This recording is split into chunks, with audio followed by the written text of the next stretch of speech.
I think, overreacted. Uh, I've been a little more dramatic uh, because I'm not as used to the. River Phoenix's life was full of talent, fame, and tragedy, but to truly understand who he was, you need to go back to where it all began. Ivor was not born into comfort or stability. He came into the world on August 23, 1970, in a small wooden house on a farm in Oregon. His parents, Arlen Dunitz and John Bottom, were free spirits searching for something greater than the ordinary. They were not the kind of people who wanted to settle in one place, work regular jobs, or live by society's rules. Instead, they wandered, hitchhiked, and tried to live a life they believed was spiritual and meaningful. Even his name reflected this idea. River came from a sacred river in a book called Siddhartha by Hermann Hesse, while Jude came from the Beatles' song Hey Jude. To his parents, names mattered, and they wanted his to mean something. But River's early years were not as peaceful as his name suggested. His parents joined a religious cult called the Children of God in the early 1970s. The group claimed to spread love and faith, but behind its image was darkness. Members lived in communes, followed strict rules, and were taught disturbing ideas. The cult encouraged adults to have sexual contact with children, believing it was God's love. River was only a child when his family got deeply involved. They were sent to South America, where they struggled to survive. River and his siblings sang on the streets to earn money, often going hungry. Years later, River admitted in an interview that he was abused when he was only 4 years old. He described it as a trauma he never fully escaped. His childhood, instead of being a time of innocence, was marked by poverty, control, and abuse. This difficult start would shape the man he became, both his strengths and his demons. By the time River was 7, his parents had seen enough of the cult's darkness. Its leader, David Berg, kept pushing more disturbing teachings, including forcing children into sexual rituals. For Arlen and John, that was the breaking point. They decided to escape, but leaving wasn't simple. They had nothing, no money, no security, no plan. For a time, the family lived in a hut on a beach in Venezuela, barely getting by. A kind priest eventually helped them find food and shelter, and he even helped them get onto a ship headed back to the United States. It was the start of a new life, but the scars of what they had gone through remained. When they arrived in Florida in 1979, they knew they needed to leave their past behind. That's when the family decided to change their last name. They chose Phoenix, a name that symbolized rebirth, like the mythical bird that rises from ashes. It was not just a new name, it was a declaration that they wanted to build a different life, away from the pain of the cult. But even in America, things were far from easy. The Phoenix family was extremely poor. They lived in rundown motels and survived on odd jobs. River and his siblings often sang on the streets just to bring in money for food. They were talented, but this was not a childhood filled with fun or freedom. River felt the weight of responsibility very early, knowing that if he didn't perform, his family might not eat. This constant pressure to provide at such a young age meant that he grew up fast, never really having the chance to be just a kid.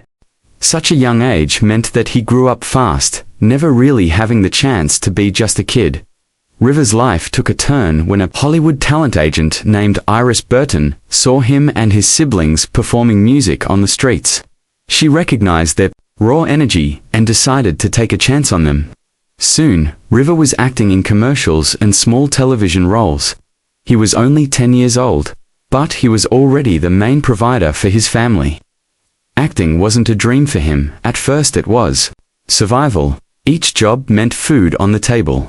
Unlike other child actors who entered the industry for fame or fun, River entered because his family needed him to. That sense of duty would stay with him throughout his short life. By the mid-1980s, River started to get real opportunities in Hollywood. He appeared in the film Explorers alongside Ethan Hawke. The movie didn't perform well at the box office, but people noticed River's natural talent. His breakout moment came in 1986 with the film Stand By Me.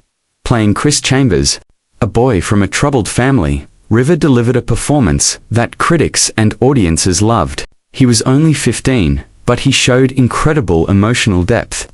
In one famous scene, his character breaks down crying, and River's performance was so raw that even the crew was moved. This role made him a star, but River didn't enjoy the fame that came with it. Teen magazines wanted to put his face everywhere, but he threw away fan mail and refused to play the Hollywood heartthrob game. He wanted to be seen as more than just a pretty face. Rising star in Hollywood after the success of Stand By Me, River Phoenix quickly became one of the most admired young actors in Hollywood. He was different from the typical teenage stars of the time.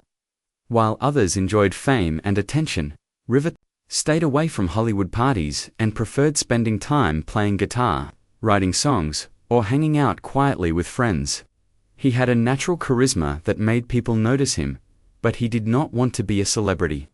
Instead, he wanted to focus on the craft of acting. His dedication paid off when he landed roles in movies that allowed him to show his depth. In 1988, he played a rebellious teenager in Running on Empty.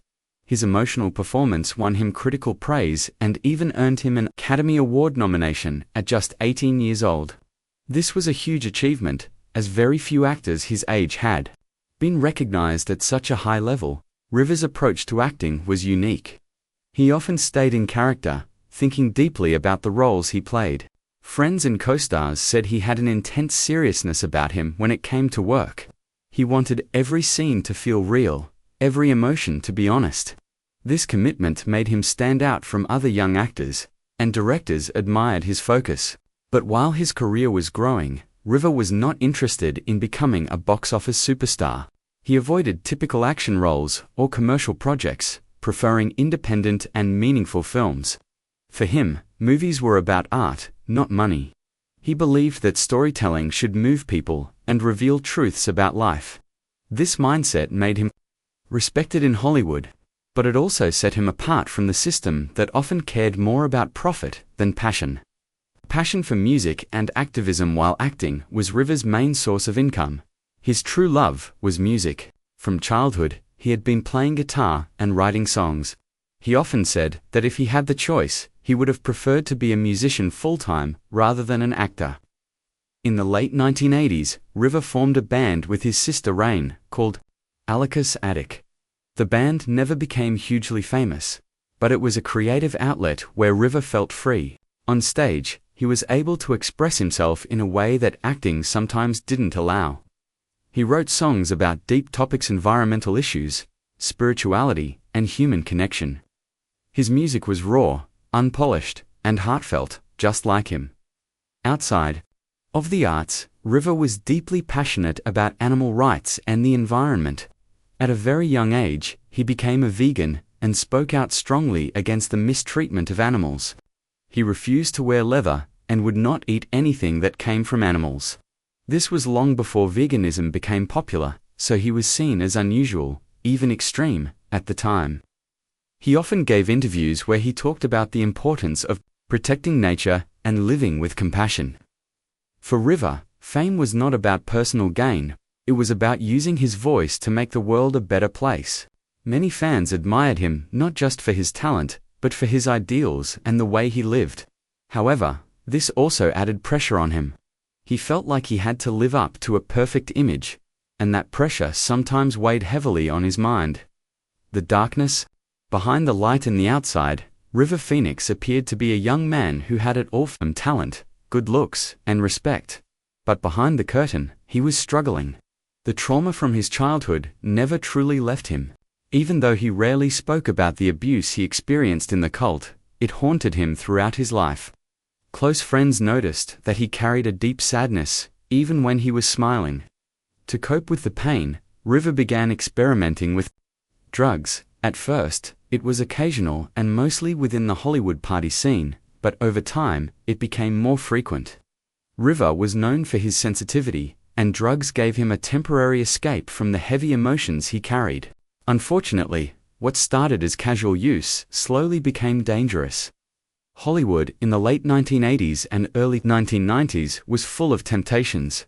Parties, clubs, and a constant supply of drugs were easy to find. Many young stars fell into this lifestyle, and River was no exception. Still, he tried to hide his struggles from the public. In interviews, he often spoke about purity, peace, and love, but privately, he was battling addiction.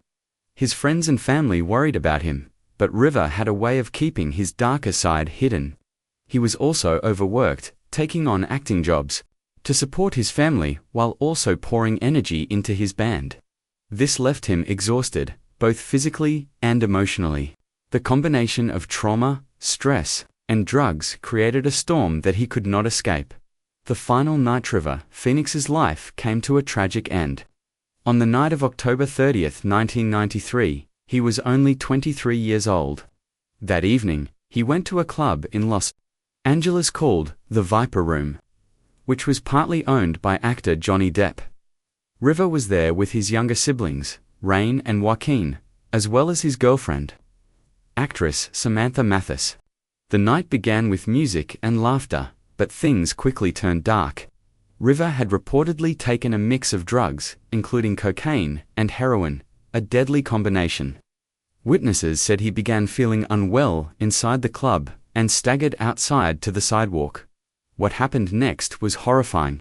River collapsed on the pavement, convulsing violently, as his brother Joaquin called 911 in a panic. His sister Rain tried desperately to revive him with mouth-to-mouth resuscitation, but nothing worked. By the time paramedics arrived, River was in full cardiac arrest. Despite their efforts, he was pronounced dead at Cedars-Sinai Medical Center shortly after. News of his death spread quickly, shocking Hollywood and his fans around the world. The image of a young, talented star collapsing outside a nightclub became one of the most haunting moments in pop culture history. His family was devastated, especially Joaquin, who was only 19 at the time and traumatized by the event. For many, River's death was not just the loss of an actor, it was the loss of a symbol of innocence and promise in Hollywood. The legacy he left behind. Even though River Phoenix's life was tragically short, his impact was lasting. In just a few years, he managed to create performances that are still remembered and admired today. His role in Stand By Me continues to touch new generations of viewers. His work in Running on Empty remains one of the finest performances by a young actor in cinema history. Beyond acting, his music and activism inspired many people to think differently about the world.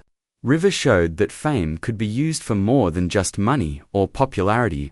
It could be a platform for compassion and change. After his death, River became a legend, often compared to stars like James Dean, who also died young.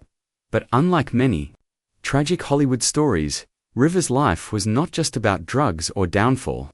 It was about a boy who came from nothing, survived abuse and poverty, and rose to incredible heights despite his pain. His story is both heartbreaking and inspiring, a reminder of how fragile life can be, and how even the brightest lights can burn out too soon. To this day, fans and fellow actors remember him not just as a star, but as a human being who cared deeply about others. His brother Joaquin Phoenix went on to become one of the greatest actors of his generation, and he often speaks about how River inspired him. In this way, River's spirit continues to live on.